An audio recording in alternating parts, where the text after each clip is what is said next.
Hello everyone, today I will show you how to make a PDF searchable image using Adobe Acrobat Pro DC. This is my PDF file. I will make this PDF file searchable image. Click on this tools option. Now select scan and OCR option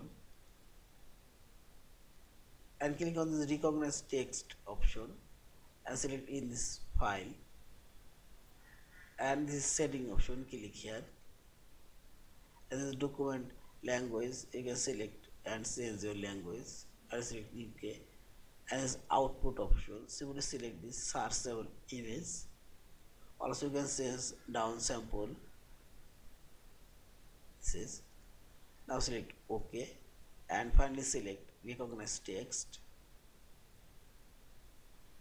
and it's converting searchable image.